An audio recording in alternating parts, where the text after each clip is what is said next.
Glória a Deus. Eu quero saudar o povo de Deus, ou eu saúdo a amada igreja na gloriosa paz do Senhor Jesus. Amém. Também estou alegre, tanto quanto os irmãos, por essa oportunidade que o Senhor nos dá para nos reunirmos na casa do Senhor e adorarmos o nome santo do nosso Deus.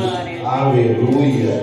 O tempo está muito seco, a primavera vai chegar domingo e ainda não tinha caído uma chuva, mas o Senhor, nós continuamos a clamar ao Senhor para que Ele nos envie chuva. A promessa ou o que os estudiosos prometem para 2025 é seca, sequidão, falta de água, mas esta igreja clama e confia no Deus da chuva.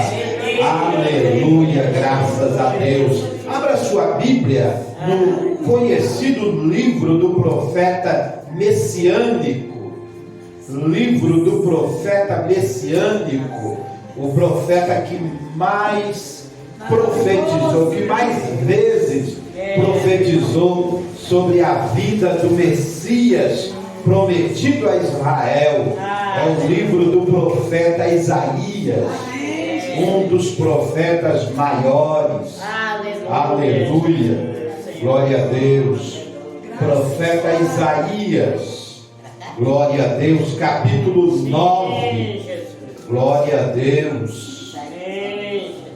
Isaías capítulo 9, versículo 1 até o 7º versículo.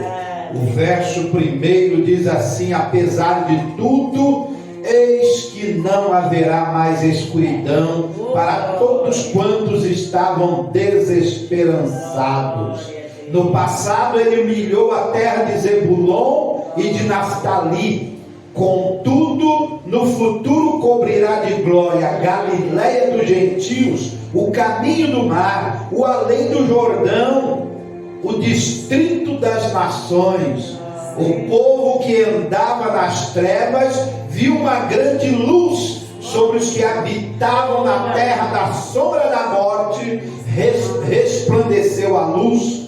Multiplicaste o povo, deste-lhes grande alegria. Eles alegraram-se na tua presença, como se alegram os ceifadores na ceifa, como se regozijam os que repartem os despojos de guerra, porque o jugo que pesava sobre eles, a canga posta sobre seus ombros, o bastão e a vara de castigo do seu opressor, tu o despedaçaste, como no dia da derrota de Midian. Em verdade, toda a bota de guerreiro usada no combate e toda a veste revolvida em sangue serão queimadas como lenha no fogo. Afinal, um menino nos nasceu, um filho nos foi concedido e o governo está sobre os seus ombros.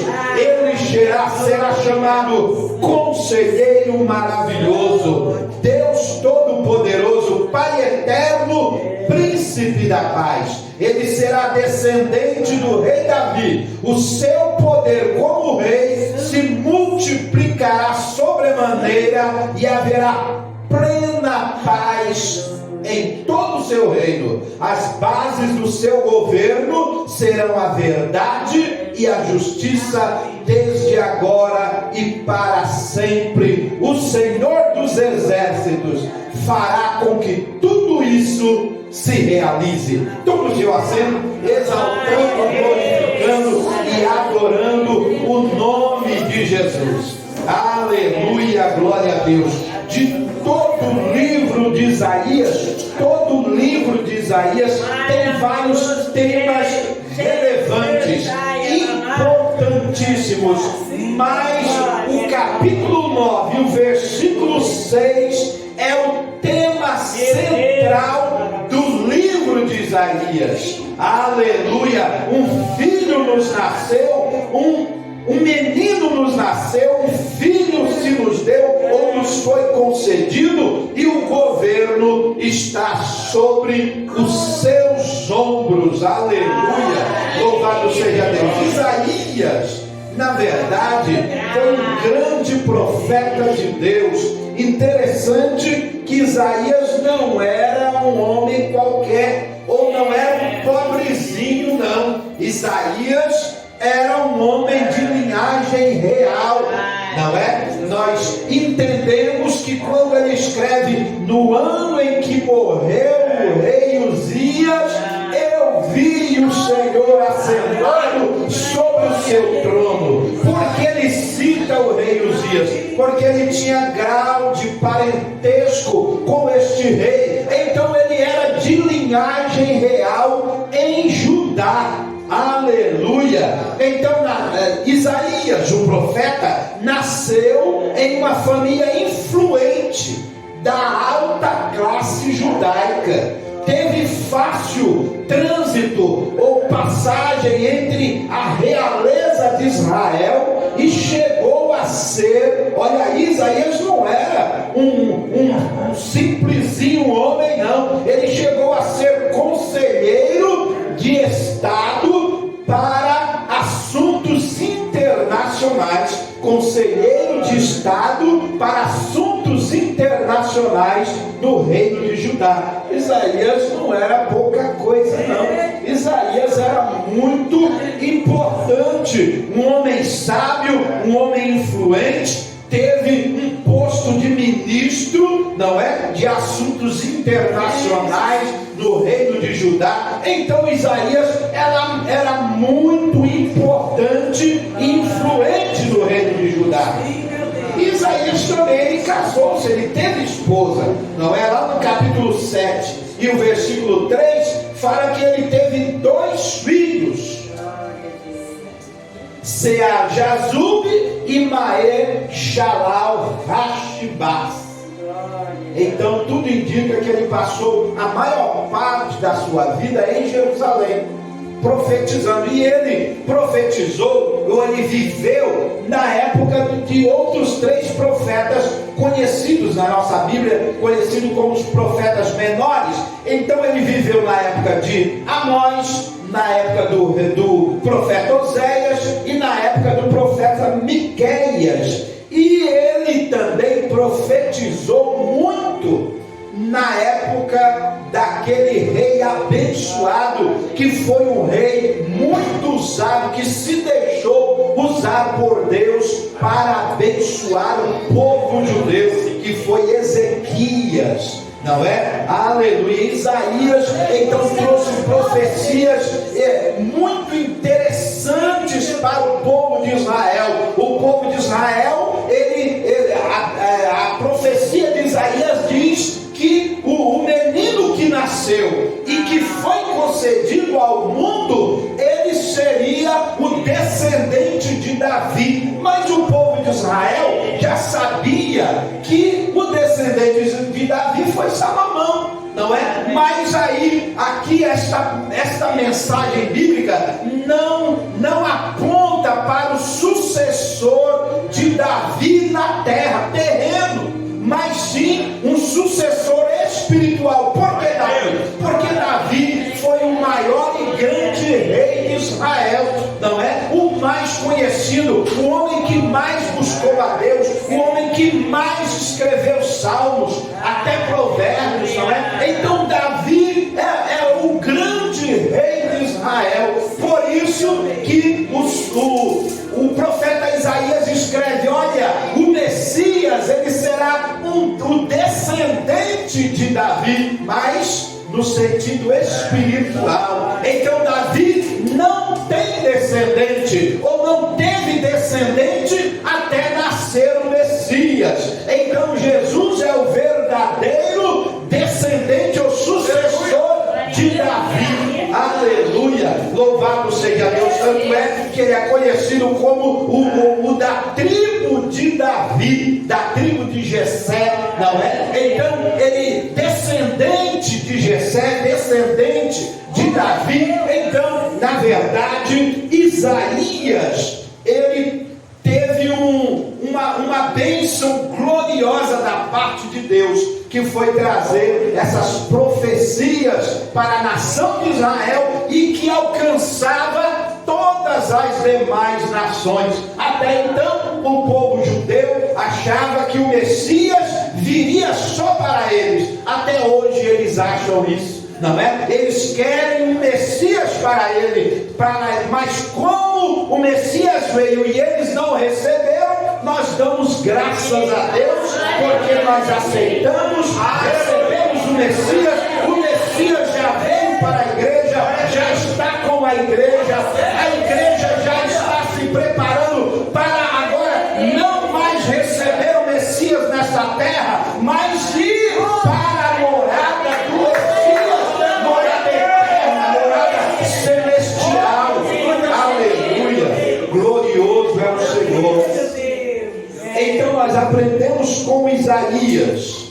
Ele traz no capítulo 9 e o versículo 6 que os nomes ou títulos do Messias, ele será chamado maravilhoso. Na versão antiga da Bíblia Sagrada, que é a revista corrigida, ela traz 5 nomes, mas se formos estudarmos no profundo, nós veremos que são 4 títulos do Messias, porque maravilhoso, conselheiro, é um título só, o conselheiro maravilhoso, não é? Então é um título só, não tem vírgula. Então ele é conselheiro maravilhoso. Ele é também chamado de Deus forte, ou Deus todo-poderoso.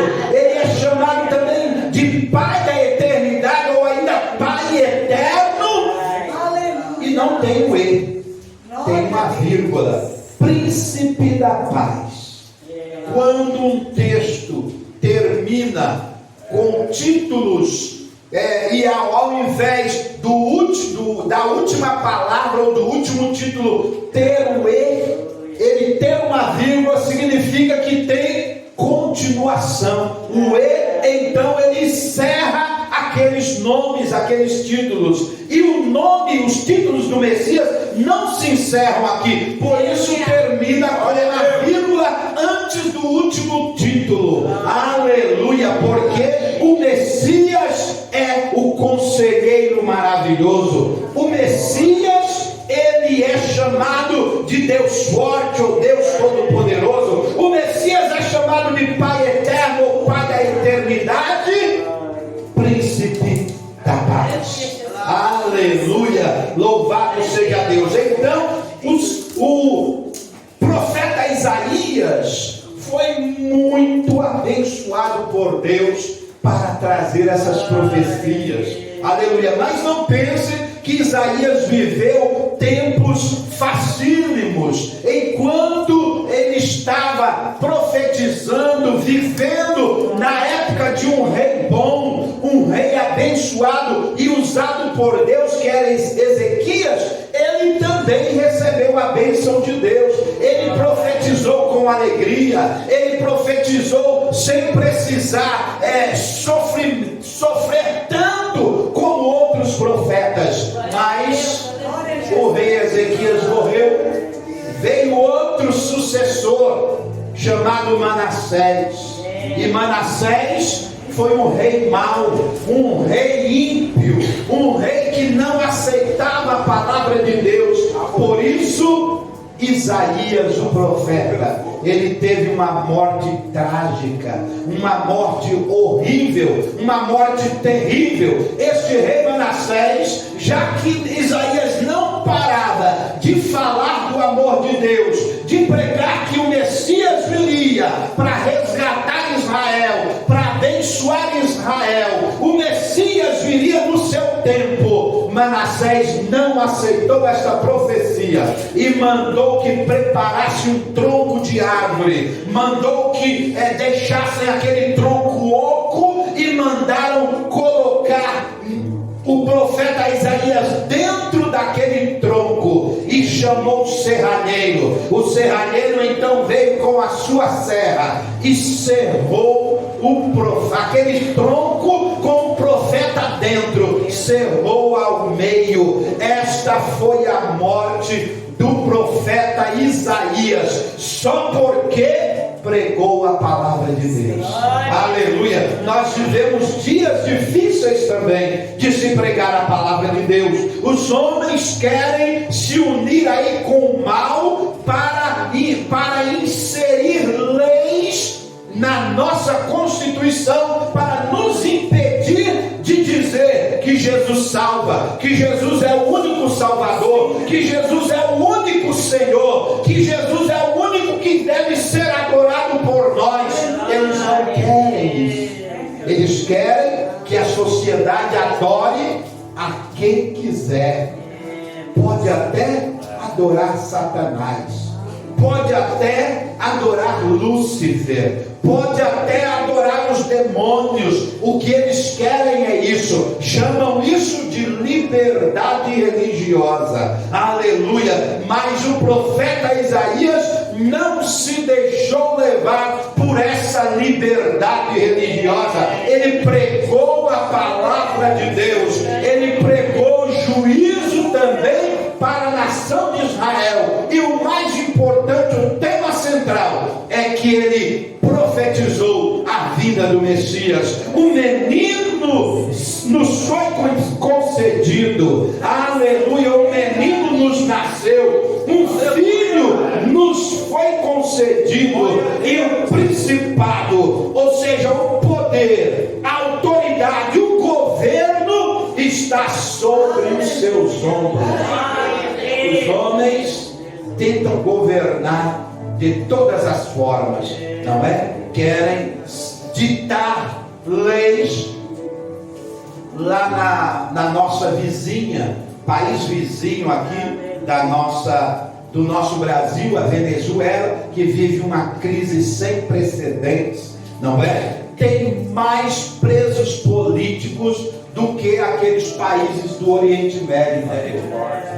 Tem mais a Venezuela, que é nossa vizinha, não é? Aqui da América Latina, tem mais presos políticos. Quem são esses presos políticos? São aquelas pessoas, aqueles homens e mulheres que não aceitam o imperialismo, a ditadura do presidente, não é? Então ele manda encerrar na prisão. Então em toda a Venezuela tem mais presos políticos do que lá nos regimes ditatoriais do Oriente Médio, não é? E querem trazer essa ditadura para o Brasil, mas graças a Deus que Deus tem abençoado a nossa nação, nosso povo, para não aceitarmos isso. Mas é certo que virá um tempo, diz a Bíblia, que vai chegar essa ditadura, não é? E não será somente no Brasil, será mundial, um governo mundial. Aleluia. Um governo que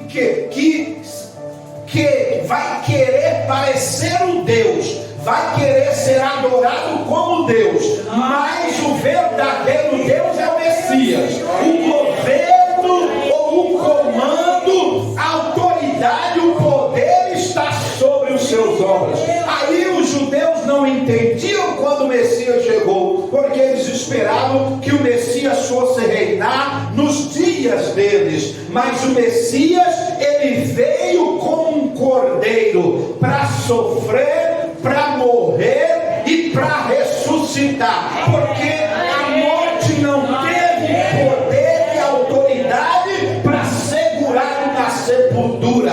Aleluia.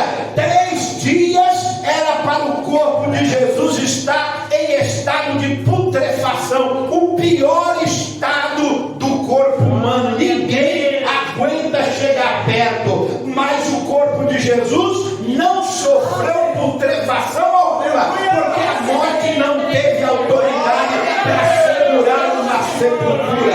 Enquanto seus discípulos pensavam que as mulheres, principalmente, que iam chegar no sepulcro e iriam conseguir entrar para cuidar do seu corpo, embalsamar, colocar perfumes e ungüentos, quando chegaram próximo à sepultura, nem a pedra estava no lugar, já havia sido removida. Os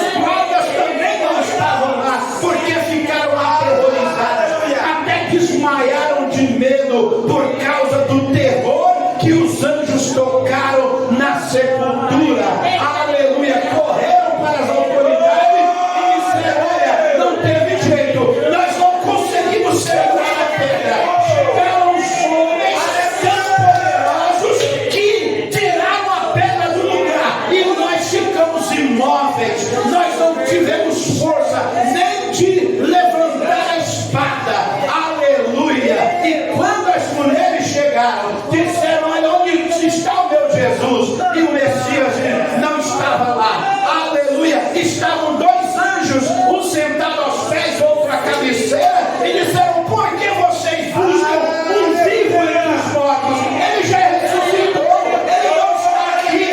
Este é o Messias que Isaías profetizou, usado pelo Espírito Santo. Profetizou: olha, um menino nos nasceu, um filho nos foi dado, o governo, a autoridade, o poder está sobre os seus ombros, e o seu nome será Conselheiro Maravilhoso, Deus Forte, o Deus Todo-Poderoso, Pai Eterno, Príncipe da Paz.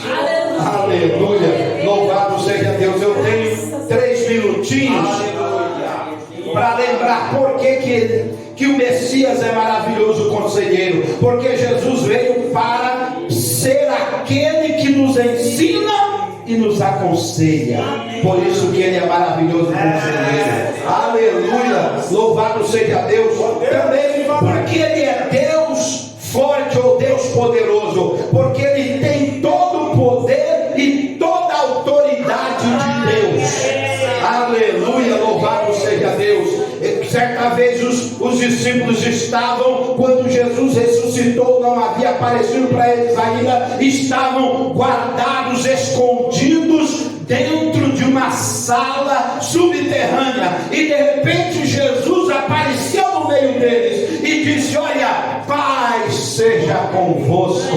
Eles estavam tão tristes, tão sem paz, que Jesus trouxe a verdadeira paz e pôs sobre eles, porque Jesus é o Todo-Poderoso. Jesus também é Pai Eterno, ele é Deus, não tem princípio nem fim. Quando morreu, a morte não conseguiu manter no sepulcro, porque ele é mais forte.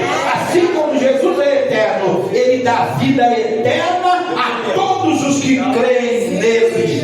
Aleluia. E para terminar, ele é o príncipe da paz. Jesus veio para restaurar nosso relacionamento com Deus. O homem que não tem Jesus, que não tem o príncipe da paz, ele vive em guerra consigo mesmo. É por isso que pessoas tiram a sua própria vida, porque não tem paz. Paz, na verdade, não é paz com o vizinho, paz com o colega, é paz com Deus. Jesus veio trazer essa paz com Deus. Por que o homem não tem paz com Deus sem Jesus? Porque só Jesus consegue a verdadeira paz com Deus. Jesus é o centro, a ligação do nosso relacionamento com Deus. Ninguém se relaciona com Deus se não for através de Jesus, o Messias de Israel. Aleluia! Mas através de seu sacrifício na cruz, Jesus nos oferece perdão e reconciliação com Deus. Assim podemos ter paz com Deus e paz em nossas vidas. Já viu um crente verdadeiro tirar a sua vida? De maneira nenhuma. Ele quer viver. Está a mamãe aqui com os seus 82 anos, está aqui a missionária também, não é? Quer viver, já é bisavó, não é? E daqui a pouco ela está olhando e fala: parece que eu já vou ser tataravó, daqui a pouco a mamãe já tem. Por quê? Porque tem paz com Deus, porque tem Jesus que nos dá o verdadeiro relacionamento com Deus, e aí nós temos paz com Deus e paz dentro de nós. Amém? Que Deus nos abençoe e nos guarde no nome de Jesus. Aplauda o Senhor Jesus.